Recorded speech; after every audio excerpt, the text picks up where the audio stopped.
नमो नमः. विद्यार्थी मित्रांनो, गेल्या तासाला आपण लोट लकार अभ्यासला. आपल्या सगळ्यांना माहिती आहे की दश लकार आहेत वेगवेगळ्या प्रकारचे. पैकी आपण लट लकार शिकलेलो आहोत, लं लकार शिकलेलो आहोत. लोट लकाराची आपण 9वीच्या अभ्यासात झालेली जी उदाहरणं आहेत, त्याचे जे प्रत्यय आहेत ते पाहिले. त्याच्यानंतर मधल्या भागांमध्ये काही समयाची काही उदाहरणं आहेत. 9वीच्या पुस्तकाचा मी अजून विचार करतोय सध्या.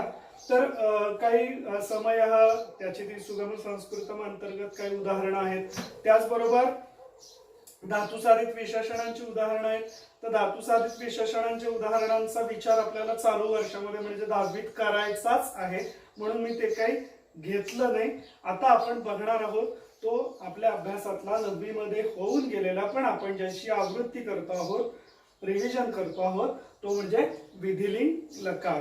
आता विधिलिंग लकारामध्ये सुद्धा काळाचा बोध होत नाही, हे लक्षात घ्या. आता बघा, विद्यार्थ विधिलिंग लकारचाच दुसरं नाव काय आहे की जुन्या व्याकरणामध्ये किंवा जुन्या अभ्यासक्रमांमध्ये विद्यार्थ असं त्याचं नाव होतं. आपण भाषासूत्रम द्वितीयम बघतो आहोत. 49 पृष्ठम. छात्राः पठन्तु. अत्र पठन्तु इत्यस्य क्रियापदस्य अपेक्षा का अस्ति? बोधः. आता छात्राः पठेयुः. आता इथं छात्राः पठन्तु याच्यामध्ये काय अपेक्षेचा बोध झालेला आहे, अपेक्षा व्यक्त करण्यात आलेली म्हणजे आज्ञार्थ झालेला आहे. आणि छात्राः पठेयुः म्हणजे विद्यार्थ्यांनी अभ्यास करावा. या ठिकाणी काय केलेले की शक्यता व्यक्त करण्यात आलेली, म्हणजे आज्ञार्थामध्ये काय होतं की अपेक्षा किंवा आज्ञा सुद्धा असते. आणि पठेयुः हे जे उदाहरण तशाच प्रकारचं दिलेले, त्याच्यामध्ये काय केलेले शक्यतायाः बोधः. तर शक्यतायाः बोधः भवति, किंतु लोट लकारस्य वाक्ये छात्राः पठन्तु अत्र अपेक्षायाः बोधः भवति. अपेक्षेचा बोध आपल्याला याच्यातून होतो. तर विद्यार्थ म्हणजे काय? विधी अधिक अर्थ इति विद्यार्थ. विद्यार्थ्यामध्ये अपेक्षित काय काय आहे की विद्यार्थ्यातून काय काय प्रतीत होतं, त्याच्यामध्ये उपदेश, आशीर्वाद, प्रार्थना, कर्तव्य, शक्यता आणि भविष्यात कालस्य निर्देशः इत्यादयः. भविष्य काळाचा निर्देश सुद्धा होतो. मग आपण आता शक्यतेचं उदाहरण बघितलं, भविष्य काळाचं उदाहरण सुद्धा एखादं आपण भविष्यात बघणार आहोत. खाली दिलेलीच आहेत काही उदाहरणं पहा. आता तीच उदाहरणं आपण बघूया. लालयेत पंचवर्षाणि दशवर्षाणि ताडयेत. मुलांच्या बाबतीतलं कर्तव्य सांगितलंय पालकांचं. काय? लालयेत पंचवर्षाणि, 5 वर्षापर्यंत लाड करावेत किंवा पालन पोषण करावं. आणि दशवर्षांनी ताडयेत, आणि त्याच्यानंतर पुढे 10 वर्षानंतर त्याला शिस्त लावावी अशा अर्थी. जीवेत शरद शतम. आशीर्वाद मोठी माणसं लहान मुलांना किंवा लहानांना देतात, त्यावेळी काय म्हटलं जातं? जीवेत शरद शतम. 100 वर्ष तुम्ही जगा. जीवेत इथं इतिताम युव असा तो प्रत्यय पहा, प्रथम पुरुषाचा. प्राप्ते तू 16 वर्षे पुत्रे मित्र वदाचरे. इथं पण कर्तव्य सांगितलंय की पालकांनी काय करावं, वडिलांनी काय करावं. प्राप्ते तू 16 वर्षे पुत्रे मित्र वदाचरे. तर जेव्हा मुलगा 16 वर्षांचा होतो त्यावेळी वडिलांनी मुलाशी मित्राप्रमाणे वागावं, म्हणजे जशा प्रकारचे संबंध त्यांचे असावेत. सर्वे सुखिनः भवेयुः. आता इतर ठिकाणी आपण सर्वेपि सुखिनः सन्तु म्हणतो, पण या ठिकाणी काय आहे? भवेयुः. आता संतु आणि भवेयुःचा दोन्हीचा अर्थ तसा बघितला तर एकच आहे, पण या ठिकाणी काय आहे? विद्यार्थ वापरले भवेयुः. व्हावेत, सर्वजण सुखी व्हावेत. लभेत सिकतासु तैलमपि यत्नतः पीडयन्. शक्यता म्हणजे सिकता म्हणजे वाळूयार्थी. तर आपण जर प्रयत्न केला तर वाळूतून सुद्धा तेल निघू शकतं. म्हणजे प्रयत्ने वाळूचे कणारा गळेता तेलही गळे, हे जे वचन आपल्या मराठीमध्ये आहे ते या ठिकाणी आलेले पहा. मतिमान स्वस्थानं न परित्यजेत. शहाण्या माणसांनी आपलं स्थान किंवा आपलं पद सोडू नये. हा काय झाला? उपदेश. परित्यजेत इतिताम इयुः. आता लभेत हे जे आहे हे आत्मनेपदाचं रूप आलं पहा. लभ आपल्याला माहितीये सगळ्यांना की आत्मनेपदामध्ये सांगणारा तो धातू आहे. अहम अभिनेता अभिनेत्री वा भवेयम, या ठिकाणी भविष्य काळाचा निर्देश आहे। मी होईन, मी अभिनेता किंवा मुलींच्या बाबतीत अभिनेत्री होईन। आता छात्र प्रत्युषे उत्तिष्ठेत, इथे या ठिकाणी उपदेश आला पहा, विद्यार्थ्यांनी भल्या पहाटे किंवा पहाटे उठावे, विद्यार्थ्यांनी पहाटे उठावे, उत्तिष्ठेत इदिता इयु।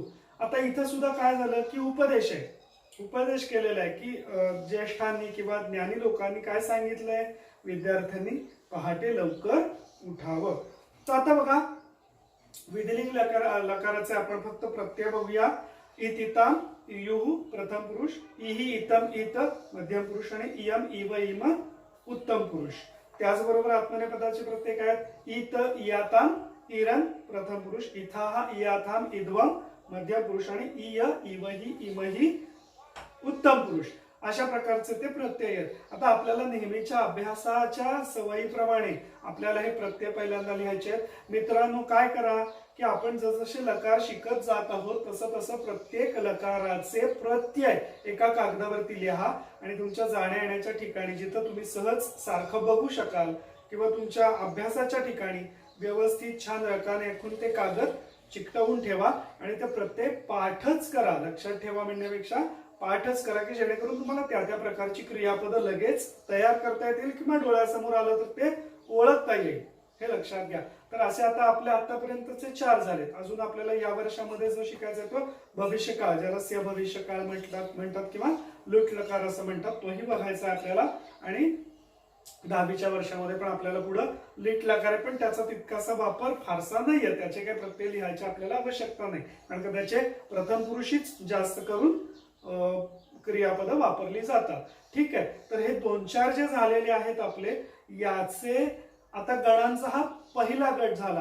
आता गणांचा गट हा भाग आपल्याला इयत्ता 8वी मध्ये झालेला आहे, तरी पुन्हा एकदा लक्षात घ्या, मी रिपीट करतो। गणांच्या पहिल्या गटामध्ये कुठले गण येतात, 1, 4, 6 आणि 10, की ज्याच्यामध्ये ज्याच्या विकरणांवरून आपण तो गण कुठला ते ओळखतो। जसं की पहा, गणांचा पहिल्या गणाचा विकरण काय आहे, अ, चतुर्थ गणाचा विकरण आहे य, षष्ठम गणाचा विकरण आहे अ आणि दशम गणाचा विकरण आहे अय।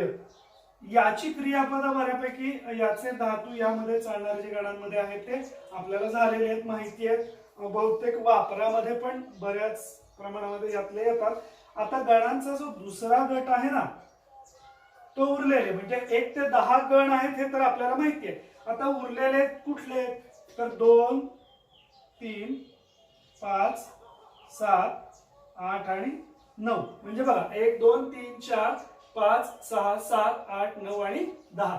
तर आता दुसऱ्या गणाला विकरण नाही, म्हणजेच याचा अर्थ काय, तो जो मूळ धातू असेल त्याला थेट आपल्या क्रियापदाचा प्रत्यय जोडायचा। अगदी सोपं उदाहरण घ्यायचं झालं तर याचा अस धातू जर घेतला आपण, तर याचं तितः अंती जे प्रथम पुरुषाचं प्रत्ययाची लाईन आहे त्याचा आपण अस्ति, या तितः अंती, हा मूळ धातू काय झाला, द्वितीय गणाचा अस, हरस्वय, मग अस्ति हे रूप तयार झालं। म्हणजे याचा अर्थ काय झाला, आपण जे धातूचा अंग तयार करतो एखादं क्रियापद तयार करण्यासाठी, ते या ठिकाणी झालंच नाही का, तर याला विकरण नाही, हे लक्षात घ्या। ठीक आहे, आता तिसऱ्या गणाला पण विकरण नाही, मग दोन्ही फरक कसा ओळखायचा, दुसऱ्याला पण नाही आणि तिसऱ्याला पण विकरण नाही। मग तिसऱ्याला विकरण नाही पण धातूचे द्वित्व करतो आपण तिथं, हे लक्षात घ्या। धातूचे द्वित्व म्हणजे त्याचं डबलायझेशन करायचं। याच्यामध्ये नेहमी चालणारा धातू म्हणजे दा, मग त्याचं डबलायझेशन कसं होतं, ददामी दद्वः दद्मः, अशा प्रकारचे डबल डी झाला पहा, सहज लक्षात येण्यासारखे। तिसऱ्या गणात फार थोडे धातू वापरले जातात, त्यामुळे फार त्याचा डीप मध्ये विचार करायचा काही इतक्या गरज नाहीये। आता पहा, पंचम गणाचा विकरण आहे नु, सप्तम गणाचा विकरण आहे न, अष्टम गणाचा आहे उ आणि नवम गणाचा आहे ना। आता याचा मला आता सांगण्याचा उद्देश हा आहे मित्रांनो की आपण का विचार करतो आहोत याचा, तर आपण आतापर्यंत फक्त गणांचा पहिला गट पाहिला, गणांचा दुसरा गट फारसा पाहिला नाही. आपल्या अभ्यासक्रमामध्ये बरीचशी क्रियापदे यातली पण आली असतील, पण आपण याचा डीप मध्ये विचार केला नाही. पण आता आपल्याला 10वीच्या वर्षामध्ये हा पण प्रकार आहे, किंबहुना याच्यातली पण उदाहरणं बऱ्याच प्रमाणामध्ये तालिका कृतीमध्ये वगैरे येऊ शकतात. तर आपल्याला याचा अभ्यास करायचा आहे. आता याच्यातून याच्यात फरक कसा झाला मग, तर याचे प्रत्यय वेगळे आणि याचे प्रत्यय वेगळे क्रियापदांचे. मग वेगळे आहेत याचा अर्थ काही समान पण आहेत. म्हणजे जसं की या गटामध्ये आपण जे परस्मय पदाचे प्रत्यय बघितले ना, ते बऱ्यापैकी इकडं पण सेमच आहे. फक्त जसं की पहा, मध्यम पुरुषाचा लोट लकाराचा जो प्रकार आहे ना, शून्य तंत आपण घेत होतो, तर या ठिकाणी फक्त काय तर ही तंत एवढा फरक आहे. आणि मात्र आत्मनेय पदाचे प्रत्यय या ठिकाणी आते आते वगैरे अशा प्रकारचे आहेत, ते आपण भविष्यात बघणार आहोत. तर सांगण्याचा उद्देश काय आहे की या दोन्ही गणांचे गट जे आहेत दोन्ही, त्याच्या दोन्हीचेही प्रत्यय आपल्याला लिहून काढायचे. तर आपण भविष्यात घेणार आहोतच, पण आता तुम्ही जे तक्ते तयार करणार आहात तुमच्या जाता येताच्या सहज अभ्यासासाठी, त्यामध्ये गणांच्या दुसऱ्या गटाचे तक्ते पण तयार करा. मग असं करा की जे वेगळे आहेत तेवढेच फक्त करा, सगळे डबल करायची गरज नाही. जसं मी आता म्हटलं की याचे परस्मय पदाचे जे प्रत्यय आहेत तेच इकडं पण आहे, फक्त लोट लकार ज्याला आपण आज्ञार्थ म्हणतो त्याचा फक्त मध्यम पुरुषाचा थोडासा वेगळा आहे, बाकी बऱ्यापैकी सगळे समान आहेत. तर लक्षात घ्या, हे प्रत्यय आणि ही क्रियापद आपल्याला एक तक्ता तयार करून आपल्या नेहमीच्या वावर ज्या ठिकाणी आहे अशा ठिकाणी आपल्याला ते लावायचे. ठीक आहे. आता इथं पहा, जिज्ञासा पत्र मी याच्या खाली दिलेलं आहे, त्याचा थोडा विचार करूया आणि पुढे जाऊया. जिज्ञासा पत्र बघा, विधिलिंग रूपाणी चिनुत लिखत, पान नंबर 50 वरती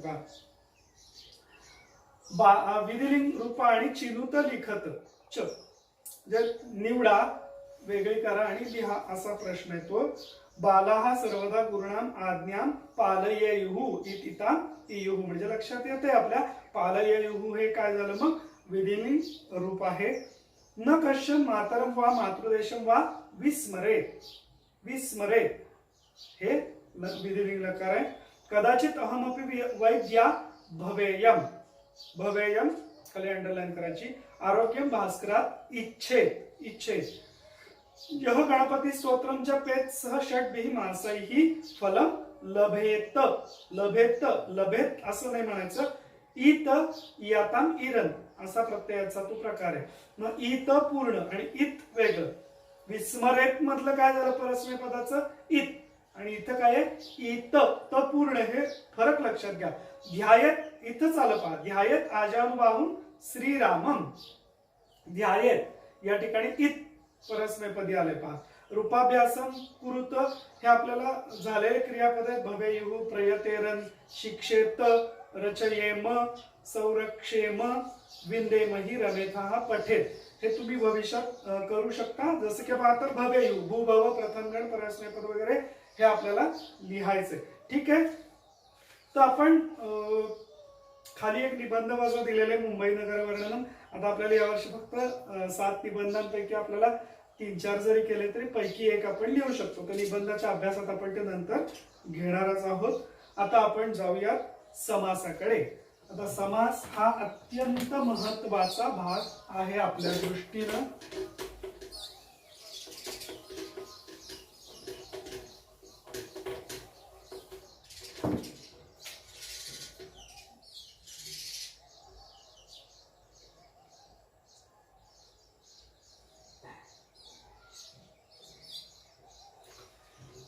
तर मित्रांनो, समासाला मला इतके मार्क, म्हणजे प्रश्नपत्रिकेमध्ये मला इतक्याच मार्कांसाठी समास आहेत, मग मी त्याचा तेवढाच अभ्यास करतो असं करून चालणार नाही.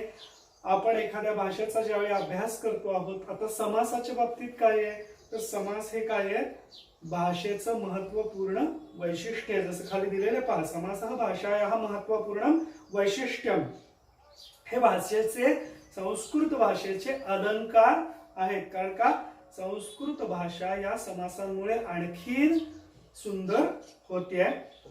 तर बघूया आपण समास. समास म्हणजे काय आहे तर दोन किंवा जास्त पदांनी युक्त असा एकत्रित करण्यात आलेला शब्द म्हणजे समास. की जो शब्द आपण व्याकरण दृष्ट्या बरोबर केलेला आहे, व्यवस्थित केलेला आहे.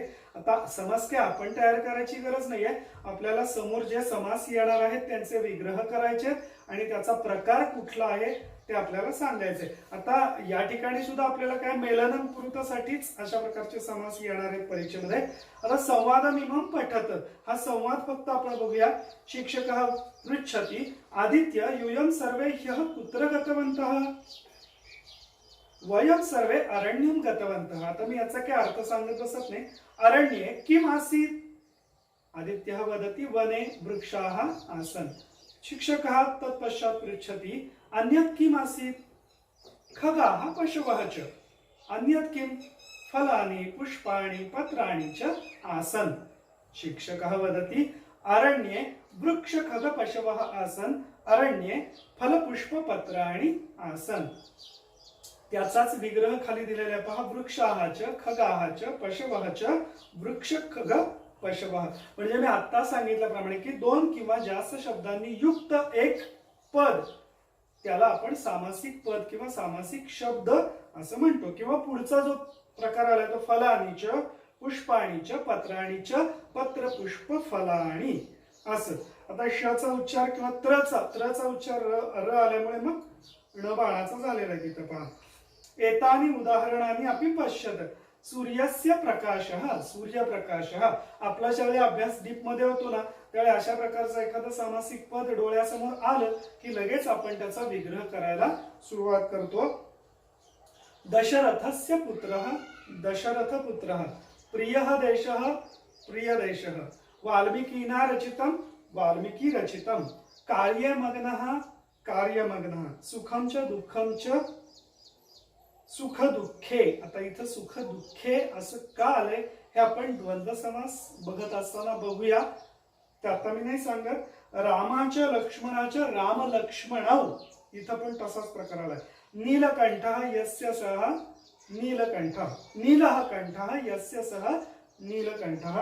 एकः दन्तः यस्य सह एकदन्तः. दिने दिने प्रतिदिनं. संक्षेपः नाम समासः. संक्षेप एकत्रीकरण म्हणजेच समास. शब्दाः सम्यक् अस्यन्ते यत्र सह समासः. ज्या ठिकाणी शब्द योग्य पद्धतीनं बसवलेले असतात अस्यन्ते यत्र सह समासः. समासः भाषायाः महत्त्वपूर्णं वैशिष्ट्यं. समासः अर्थम अनुसरन्ति. समासातून अर्थबोध पण होतो. मला समास तयार करायचा म्हणून दोन चार शब्द मी एकत्रित केले आणि तो समास तयार झाला असं होत नाही. समासः अर्थम अनुसरन्ति. अर्थाला अनुसरून समास असतात. संधी समासयोः कृते पदद्वयमेव आवश्यकं किंतु तयोर भेदः द्रष्टव्यः. संधी किंवा समासासाठी काय आहे की किमान दोन पदांची आवश्यकता असते पण त्याचा आपल्याला भेद पण दाखवता आला पाहिजे. आता संधीच्या बाबतीत बघा त्यांनी संधी आणि समास वेगळं कसं आहे. आता तुमच्या मनामध्ये हा प्रश्न येऊ शकतो की संधी आणि समासामध्ये मग काय फरक आहे. तर बघा संधीमध्ये काय आहे उच्चारण प्रधानम. संधीमध्ये काय आहे की उच्चारणाला प्राधान्य. समासः अर्थप्रधान. समासामध्ये काय अर्थाला प्राधान्य आहे. आता इथं संधीमध्ये काय विभक्ती प्रत्ययानां लोपः न भवति. महत्वाचा भाग आहे पहा. संधीमध्ये विभक्ती प्रत्ययांचा लोप होत नाही. विभक्ती प्रत्ययानां लोपः भवति समासे. आता समासामध्ये काय होतं की विभक्ती प्रत्ययांचा लोप होतो त्याच्याशिवाय बऱ्यापैकी समास तयार होतच नाहीये. संधौ समासः न शक्यः. संधीमध्ये समास येऊ शकत नाही. समास हे संधी शक्य. समासामध्ये मात्र संधी आपण करू शकतो किंवा होतोच. सूर्यस्य उदयः सूर्यस्य उदयः. बघा सूर्यस्य उदयः सूर्य अधिक उदयः सूर्योदयः. इथं उदाहरण दिलेलं पहा. इथं समासामध्ये संधीमध्ये समास आला का नाही आला. मात्र समासामध्ये मात्र संधी आला की आणि उ बरोबर ओ झालं म्हणून सूर्योदय असं त्याचा सामासिक पद किंवा संधियुक्त शब्द तयार झाला. सामासिक शब्द आहे पदद्वयम. पूर्वपदम उत्तरपदम च. समासामध्ये काय आहे दोन पद असतात. जसं मी आता म्हटलं की एक पूर्वपद आणि उत्तरपद. मग दोन पेक्षा जास्तही असू शकतात. जसं आपण आता मगाशी वर बघितलं पत्र पुष्प फल आणि याच्यामध्ये 3 पद आली ना. तर तशा प्रकारे आपण 3 पेक्षा सुद्धा जास्त किंवा 2 पेक्षा जास्त सुद्धा वापरू शकतो. त्याने उदाहरण काय दिलंय, सूर्योदय हा सूर्य हे पूर्वपद झालं आणि उदय हा हे उत्तरपद झालं. किंवा नीलकंठ हा नीलकंठ हा नील हे काय झालं पूर्वपद आणि उत्तरपद काय झालं कंठ. हा बहुव्रीहीचा प्रकार होतो. आपण तो बघणारच आहोत नंतर. नंबर 52 वरती पहा, पदस्य प्रधानत्वम क्रियापदेन सिद्ध्यति. आता पदाचं प्रधानत्व जे आहे ते क्रियापदामुळे साधलं जातं. प्रधानत्वेन समासानां चत्वारः प्रकाराः. मुख्य समासांचे 4 प्रकार आहेत पहा, ज्याच्यामध्ये मग अव्ययीभाव, तत्पुरुष, द्वंद्व आणि बहुव्रीही. मग तत्पुरुषापासूनच पुन्हा कर्मधारय आणि विभक्ती तत्पुरुष वगैरे हे प्रकार होतात. ते आपल्याला पुढे जाऊन बघायचे. आता या समासाच्या अनुषंगाने आता हे जे नावं तुम्ही बघितली अव्ययीभाव, तत्पुरुष, द्वंद्व आणि बहुव्रीही, मला एक श्लोक आठवतो पहा की एक ज्ञानी हुशार एक याचक होता. पूर्वीच्या काळी राजाकडे जर गेलं आणि आपलं ज्ञान राजाला दाखवलं तर बक्षीस मिळायचं.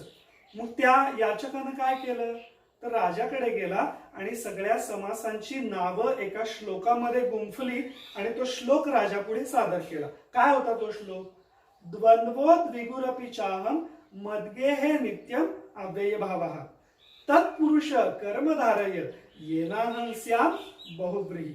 आता बघा त्याचा अर्थ काय होतो, द्वंद्वो द्विगुरपि चाहम. आता इथं समासामध्ये संधी आला पहा, द्वंद्वो द्वंद्वः. जरी शब्द वेगळे असतील तरी त्याचा पण संधी होऊ शकतो हे लक्षात घ्या. जोडूनच आले म्हणजेच संधी झाला असं होत नाही. द्वंद्वो द्विगुरपि, द्विगुरपि हा काय विसर्ग संधी झाला पहा. द्वंद्वो द्विगुरपि च. आता द्विगुः अपि च, द्विगुरपि असा झाला संधी तो. द्वंद्वो द्विगुरपि च अहम, द्विगुरपि चाहम. द्वंद्व म्हणजे काय तर मी विवाहित आहे, द्वंद्व. आता अर्थ गमतीचा झाला बघा, द्वंद्वो द्विगुरपि च अहम, मी विवाहित आहे. द्विगु म्हणजे मुले बाळे, मी विवाहित आहे, मला मुले बाळेही आहेत. द्वंद्वो द्विगुरपि चाहम मद्गेहे नित्यम अव्ययी भावः. माझ्या घरामध्ये नेहमी अव्ययी भाव असतो. अव्ययी भाव समासाचं नाव आलं पहा. अव्ययी भाव म्हणजे काय, न व्ययः न अयः. आय आणि व्यय म्हणजे जमा आणि खर्च. याचाच अर्थ काय, माझ्या घरामध्ये नेहमी अव्ययी भाव असतो. व्यय, माझ्या घरामध्ये खर्चच होत नाही काही. आय आणि व्यय ज्याला म्हणतो आपण, जमा खर्च किंवा खरेदी विक्री किंवा अशा अर्थी. तर माझ्या घरामध्ये अजिबात पैसाच येत नाही. याचाच अर्थ काय, मी दरिद्री. मद्गे हे नित्यम अव्ययी भावः तत्पुरुष हे श्रेष्ठ पुरुषा. तत्पुरुष, आता हे काय झालं थोडक्यात संबोधन विभक्तीच्या दृष्टीने त्याला आवाहन केलं. तत्पुरुष कर्मधारय, कर्मधारय समासाचं नाव आलं, तत्पुरुषाचं अगोदर आलं. तत्पुरुष कर्मधारय हे श्रेष्ठ पुरुषा असं कर्म धारण कर. धारय उदाहरण तुमच्या लक्षात आलं असेल, लोट लकाराचं उदाहरण आलं पहा आज्ञार्थाचं. तत्पुरुष कर्मधारय येनाहंस्याम बहुव्रीही. बहुव्रीही, व्रीहीन इन्नंत शब्द येतो, बहुव्रीही शशीप्रमाणे चालणारा. तर हे राजा किंवा हे श्रेष्ठ पुरुषा, तू असं कर्म धारण कर की ज्यामुळे मी पुष्कळ तांदूळयुक्त, व्रीहीन म्हणजे काय तांदूळ, पुष्कळ तांदूळयुक्त होईल. याच्यामध्ये थोडीशी कोटी केलेली आहे. मग राजाने कदाचित त्याला पुष्कळ तांदूळही दिले असतील. विनिमयाची पद्धत पूर्वी धान्यांची होती. किंवा राजाने त्याला सुवर्ण मुद्राही दिल्या असेल, त्याचं ज्ञान बघून. विषय तो नाहीये, म्हणजे श्लोक पुन्हा एकदा रिपीट करतो म्हणजे तुमच्या लक्षात येईल. पहा गमत म्हणून आपण हा अभ्यास आहोत. द्वंद्वो द्विगुरपि चाहम मद्गेहे नित्यम अव्ययी भावः तत्पुरुष कर्मधारय येनाहंस्याम बहुव्रीही. ठीक आहे. आता आपण समासांचा विचार करूया, ज्याच्यामध्ये पूर्वपद उत्तरपद. तिथे एक आपल्याला चार्ट दिलेला आहे पहा, तक्ता दिलेला आहे, ज्याच्यामध्ये आता समासांच्या बाबतीत कसं आहे की पद जरी 2 असतील तरी काही समास किंवा एक समास पूर्वपद प्रधान, उत्तरपद प्रधान दुसरा, एखादा उभयपद प्रधान तर एखादा अन्य पदप्रधान ज्याला बहुव्रीही म्हणतो आपण, तिसऱ्याच पदाला महत्व असतं, दोन्ही पदांना इथं महत्वच नसतं. आता पहिला जो आपण बघणार आहोत तो अव्ययी भाव समास बघणार आहोत, ज्याच्यामध्ये पूर्वपद महत्वाचे, उत्तर पदाला तितकंस महत्व नाहीये. पूर्वपद प्रधान समास हा अव्ययी भाव. हा पदप्रधान म्हणतात किंवा पूर्व पदार्थ प्रधान असंही म्हणतात. पूर्व पदप्रधान हा अव्ययी भाव समास. हा अस्य उदाहरणमस्ति प्रतिदिनम. प्रतिदिनम दिने दिने, त्याचा विग्रह काय होतो, दिने दिने. मग आता प्रति आणि दिनम ही दोन पद आली. मग पूर्वपद कुठलं झालं, प्रति, आणि दिनम हे काय झालं, उत्तरपद. मग आपल्या या माहितीनुसार बघा, दिनम ठीक आहे, पण प्रति काढून टाकला तर दिनमला अर्थ उरतो का, नाही उरत. म्हणून दररोज या अर्थी प्रति या शब्दाला महत्व आहे, म्हणून हा काय झाला, पूर्वपद प्रधान समास झाला. आता उत्तर पद प्रधान समासामध्ये काय आहे, तत्पुरुष, कर्मधारय वगैरे हे प्रकार येतात.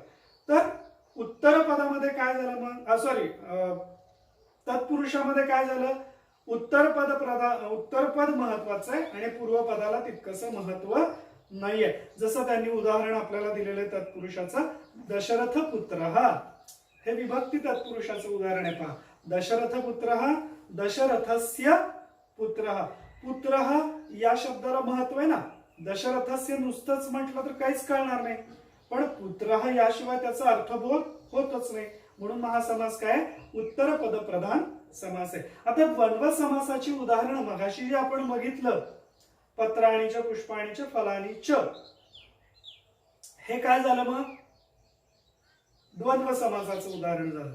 याच्यामध्ये काय, त्याच्या नावातच त्याचा अर्थ दडलेला आहे. पहा, द्वंद्व उभय पद प्रधान. हा द्वंद्व समास हा काय, दोन्ही पदांना तितकंच महत्व आहे. एक पद काढून टाकलं तर दुसऱ्याला अर्थ उरत नाही. ज्ञानेश्वर तुकाराम, या ठिकाणी काय आहे, ज्ञानेश्वर शब्द काढून टाकला तर तुकाराम शब्दाला अर्थ उरत नाही, किंवा तुकाराम शब्द काढून टाकला तर ज्ञानेश्वर शब्दाला अर्थ उरत नाही. म्हणजेच याचा अर्थ दोन्ही पद तितकीच महत्वाची आहेत. किंवा सीताराम, राधाकृष्ण, भरपूर अशी उदाहरणं आपल्याला पुढे जाऊन बघायचीच आहेत. आता सगळ्यात शेवटचा जो प्रकार आहे तो बहुव्रीही समासाचा, की जो अन्य पद प्रधान समास आहे. पूर्वपद पण नाही, उत्तरपद पण नाही, तिसऱ्याच पदाला महत्व असतं. जसं की आपण मगाशी बघितलं, नीलकंठ. हा नीलकंठ, नीलः कंठ यस्य सह नीलकंठ. म्हणजे थोडक्यात काय आहे की विशेषणांनी युक्त हा समास येतो. म्हणजे याच्यामध्ये येणारी जी उदाहरणं आहेत ती सगळी विशेषणाची आहेत. आता तुम्हाला माहिती आहे नीलकंठ कुणाचं नाव आहे, शंकराचे. म्हटल्यानंतर विशेषणाला महत्व केव्हा येणार आहे, विशेष असेल तर. अरे हा ठीक आहे, नीलकंठ, अरे पण कोण नीलकंठ, नीलकंठ म्हणजे शंकर. नीलकंठ हा महादेव, हा नीलकंठ हा शंकर. या ठिकाणी शंकर किंवा महादेव या शब्दालाच महत्व आलं ना, म्हणजेच हा बहुव्रीही समास हा काय, विशेषणात्मक आहे, हे लक्षात घ्या. आता आपल्याला पुस्तकामध्ये जे क्रमाने समास आलेले आहेत ते बघूया, आणि 10वीच्या पुस्तकात जसे आपल्याला येणार आहेत तसे पण आपण पुढे जाऊन बघणार आहोत. तर आता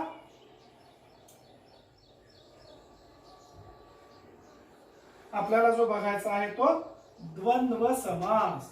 द्वंद्व हा समास. हा आता द्वंद्व समासाचं आपण काय बघितलंय, सोपा आहे मित्रांनो. हातचा याचा मार्क आहे. याचं वैशिष्ट्य काय आहे,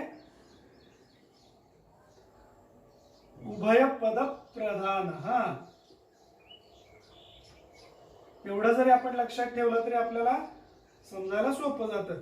तर द्वंद्व समास हा काय, उभय पद प्रधान समास आहे, हे लक्षात ठेवायचं. आता खाली उदाहरणं दिलेली आहेत पहा. इतर द्वंद्व समास, आता त्याच्यामध्ये पण वेगवेगळे प्रकार पडतात. पैकी जो इतरेतर आणि समाहार पैकी जो आपल्याला पहिल्यांदा बघायचा आहे तो इतरेतर द्वंद्व समास. इतरेतर असं का म्हटलं तर एकमेकांवरती ते अवलंबून आहेत म्हणून. आता तिथं दिलेलं पहा उदाहरण, चंद्र सूर्यव. चंद्र सूर्यवचं विग्रह आपण काय करू, चंद्रच सूर्य च. आता इथं आणखीन महत्वाची गोष्ट म्हणजे या समासाचा ज्यावेळी आपण विग्रह करणार आहोत त्यावेळी च या अव्ययाला इथं अत्यंत महत्व आहे. कारण का हे जर नाही टाकलं आपण तर आपल्याला त्याचा गुण मिळणार नाही. आता अर्थात मी मगाशी म्हटलं तसं की आपल्याला त्याचा काही फारसा विचार करायचाच आहे, पण गुणांच्या दृष्टीने आपण त्याला घाबरायचं कारण का, तर आपल्याला मेलनम कुरुताच्या दृष्टीनेच प्रश्न येणार आहेत. चंद्रः च सूर्यः च म्हणजे दोन्ही ठिकाणी च टाकायचं. प्रत्येक पद आलं की त्याच्या ठिकाणी च टाकायचं. च चा अर्थ तुम्हाला माहिती आपण नेहमी बघतो आहोत. च म्हणजे आणि, चंद्र आणि सूर्य. आता बघा बालक बालिकाः. आता बालकाः च बालिकाः च, तिथे आपल्याला चित्रच दिलेलं आहे. चित्रामध्ये दिसतंय की 3 मुलं आहेत आणि 3 मुली आहेत, म्हणून मग आपण काय केलं, त्याची बहुवचन केली. किंवा वृक्षलताः, वृक्षाः च लताः च. आता इथं बघा मी मगाशी जे तुम्हाला म्हटलं की याचं नंतर आपण बघणार, खाली दिलेलंच आहे संस्कृत मध्ये, पण मी अगोदर तुम्हाला याचा मराठीत विशेष सांगतो काय येते.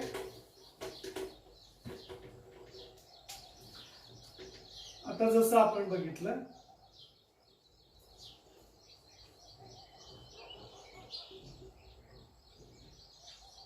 राधा कृष्ण. आता इथं राधा हा करणार का आपण, अजिबात नाही.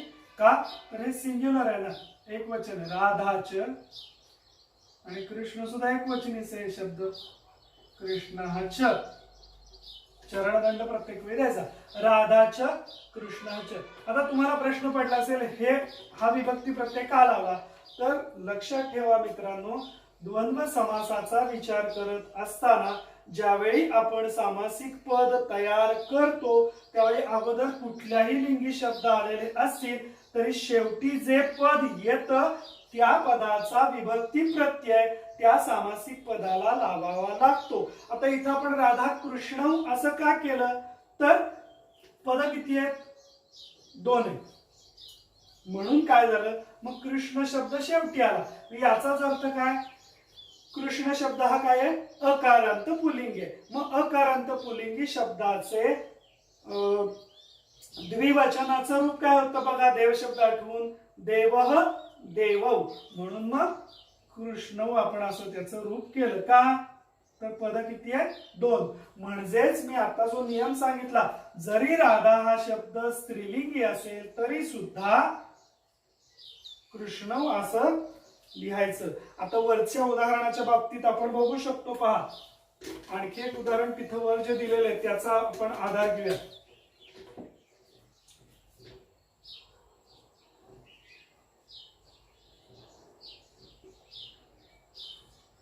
आता इथं बघा वृक्षलताः. आता इथं आलं का, स्त्रीलिंगी शब्द शेवटी आला किंवा पद म्हणूया आपण, स्त्रीलिंगी पद शेवटी आलं. सामासिक पदाला लता म्हणजेच मालाप्रमाणे त्याचा प्रत्यय झाला. वृक्षाः च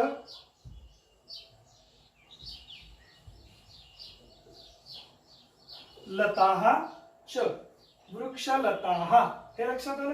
आता इथं ठीक आहे की वेली पुष्कळ आहेत म्हणून बहुवचन आलं इथं येताना, कदाचित इथं एक वचनही असू शकतं, हरकत नाही. पण हे लक्षात घ्या की जेवढी पद असतात तेवढीच आपल्याला त्यानुसार विभक्ती प्रत्यय लिहावा लागतो. आता खाली दिलेली संस्कृत माहिती जी आहे ती आपण बघूया. इतर अधिक इतर भिन्न पदाने एकत्र प्रयोज्यन्ते अत्र. भिन्न पद एकत्र या ठिकाणी घेतलेली असतात. बघा पहिला आकडा काय दिलाय, लघु शब्द हा प्रथमः भवेत. आता आणखीन काय आहे की अगोदर काय घ्यायचं आणि नंतर काय घ्यायचं हे आपण नाही ठरवायचं. काय, न्यून स्वरयुक्त हा शब्द हा प्रथमः भवेत. पूर्वपदामध्ये काय आहे की न्यून स्वरयुक्त शब्द सुरुवातीला घ्यायचे. त्याच्यानंतर पहा समस्त पदम नित्यम द्विवचने बहुवचने वा. मग समस्त म्हणजे सामासिक पद जे आहे ते किमान द्विवचनात किंवा बहुवचनात, जसं आपण आता बघितलं. किमान द्विवचनात का, तर द्वंद्व समास एक तर मुळात समास जो होणार आहे तो 2 पदांनी युक्त होणार आहे, त्यामुळे द्विवचनाशिवाय रूप येऊच शकणार नाही त्याचे या बाबतीत जर विचार करायचा झाला तर. म्हणजे मग किमान 2 किंवा त्याच्यापेक्षा जास्त पद याच्यामध्ये असतात. समस्त पदस्य लिंगम उत्तर पदानुसारम. मी जे आता म्हटलं ते की समस्त पद जे येणार आहे ते कसे येणार आहे, तर उत्तर पदाला अनुसरून म्हणजेच यानुसार, ठीक आहे, उत्तर पदानुसारम भवेत. विग्रहे प्रतिपदम प्रथमा विभक्ती योजनीया. विग्रहामध्ये आपण आता जसं बघितलं वृक्षाच, लताच, रामाच, कृष्णाच या अर्थी, म्हणजे विग्रह पदामध्ये नित्य प्रथमा विभक्तीच दाखवायची. कधी कधी काय होतं की विभक्ती प्रत्ययांनी युक्त सुद्धा सामासिक पद येतं, यावेळी लक्षात ठेवायचे. विग्रहे प्रतिपदम च इति अव्ययम उपयोक्तव्यम. विग्रहामध्ये प्रत्येक प्रतिपदम पदे पदे. आता इथं अव्ययभाव समास आला, अव्ययभावाचा आपल्याला पूर्ण विचार करायचाच आहे. तर च हे अव्यय प्रत्येक पदाच्या नंतर योजायचं किंवा ठेवायचं. समस्त पदम बहुवचने चेत प्रतिपदम अर्थानुसारम. समस्त पद बहुवचनातच करायचं प्रत्येक पदाच्या अर्थानुसार. समस्त पदम द्विवचने चेत प्रतिपदम एकवचनम.